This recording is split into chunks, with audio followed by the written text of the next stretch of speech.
All right, in this video, I'm going to prove that for two sets A and B, that if their union is the same as their intersection, then they are in fact the same set.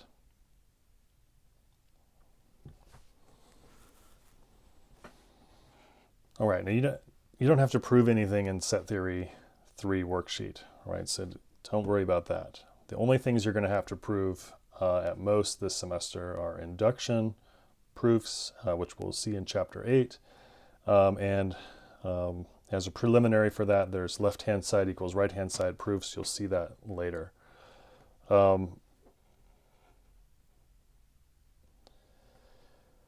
Okay, now in an earlier video, I talked about, oops, sorry about that.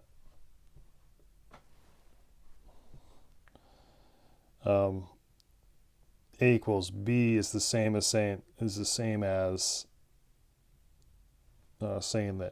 A is a subset of B and B is a subset of A. Okay, and so that's how we're going to prove this. We're going to prove two things. First, we're going to prove that A is a subset of B, and then in part 2, we'll prove that B is a subset of A. Now remember,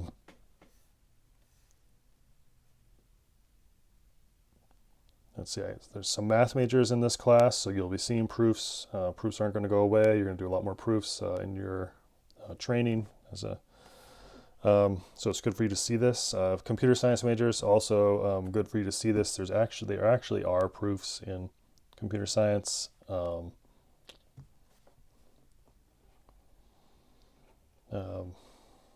Yeah, this is the thing.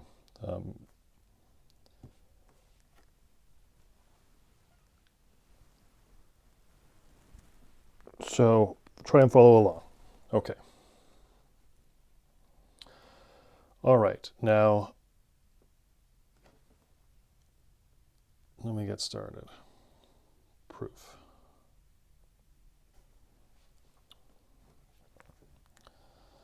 So 1, we're going to prove A is a subset of B.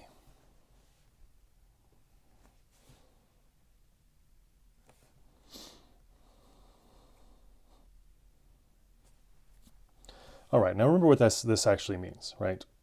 Right. So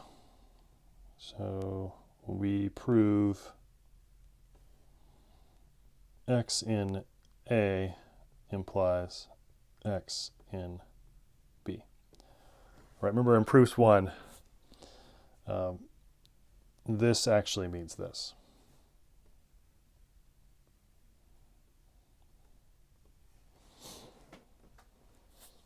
Okay, now remember, how do we prove an if-then, right? Which this is X in A implies X in B is if-then, right? We assume X is in A, and then we show X is in B.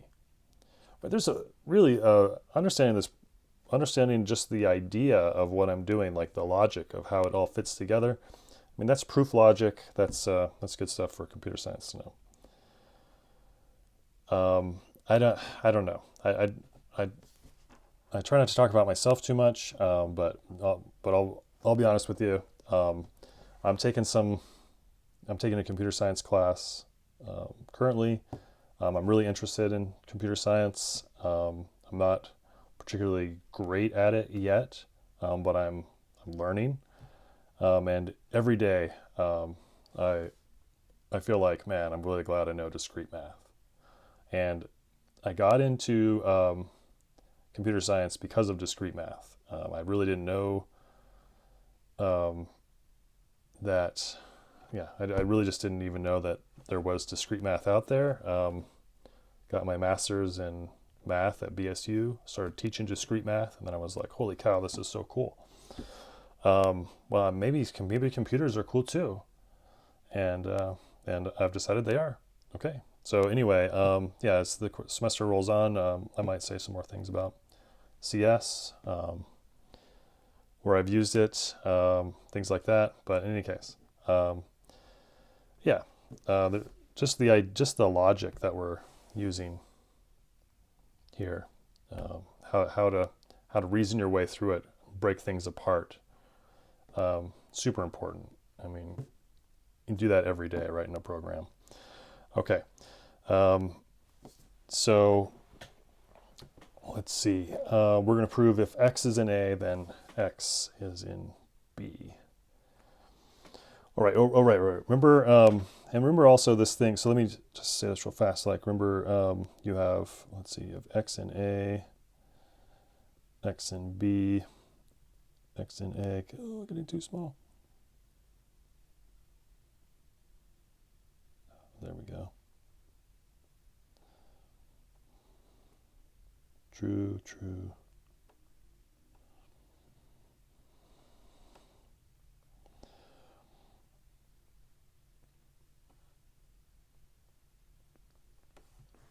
All right. So this x in A, right? So how do we prove the whole thing? So we assume x is in A, show x is in B. Why can we do that? Well, think about it, right?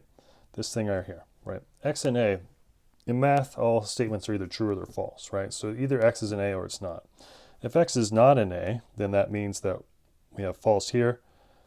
X in A implies x in B is true immediately, right? So we may as well assume that, right? So that's what we're doing, all right? So that's why we can say something like this.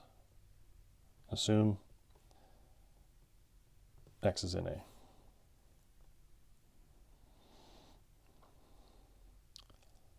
All right, and there's some sort of rule going around where videos should only be like less than 2 minutes or something, as people lose interest and all that sort of stuff. And yeah, that's probably true, but I'm not entirely sure how I can keep a video under 2 minutes. So if anybody's still out there, hang on. All right, so assume x is in A. Now, right, we want to show x is in B. Right, we want to show x is in B. All right, now you might be sitting here going, okay, how in the world is this possible? Now, think to yourself, so anytime you're thinking that's possible, how is this possible in a proof? What you have to do is say to yourself, aha, I have not used the assumption, right? I have not used the assumption, and that's the key. Right? You think about it, right? Why would we assume something?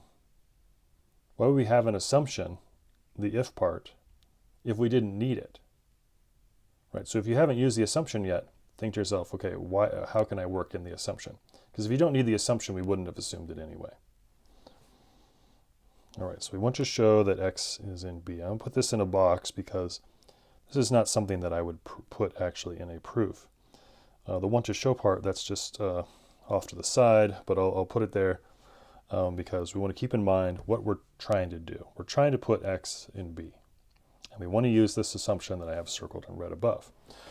Okay, so x is in A. So, all right, now,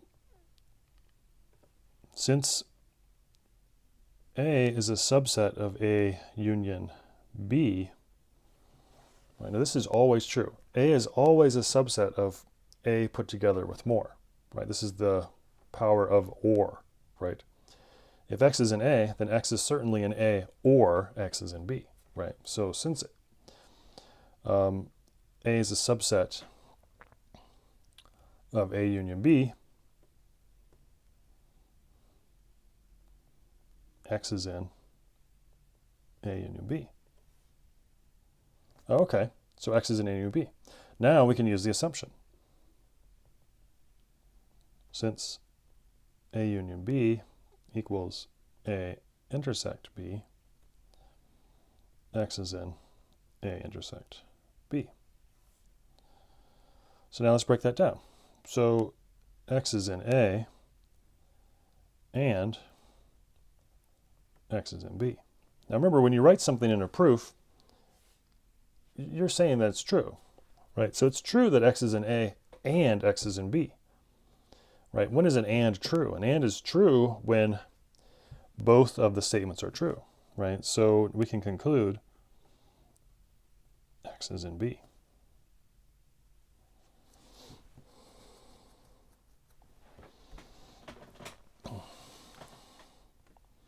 All right, so now the proof of 2 that B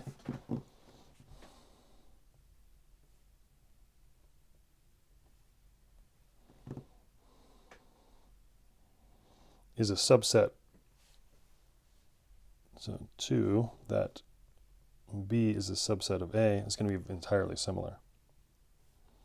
And this is where in more advanced classes, someone might just say the proof is entirely similar, so I'm not going to do it. Okay, so let's see. Let's start. So we want to prove that B is a subset of A. So we're going to prove that if X is in B, then X is in A. Assume X is in B. And we want to show that X is in A. Assume X is in B. Well, B is also a subset of A union B. So X is in A union B. I'm here now, okay? So, well, by the assumption, A union B equals A intersect B, so X is in the intersection, so he's in both, so X is in A. That's the proof. If there's any part of this proof you don't understand, send me an email or come to office hours. Let's talk about it. It's not something that you should just like get right away, but it's something that I know that everyone in this class can get if you put in the effort to understand it. The effort will not be in vain. I can guarantee you that.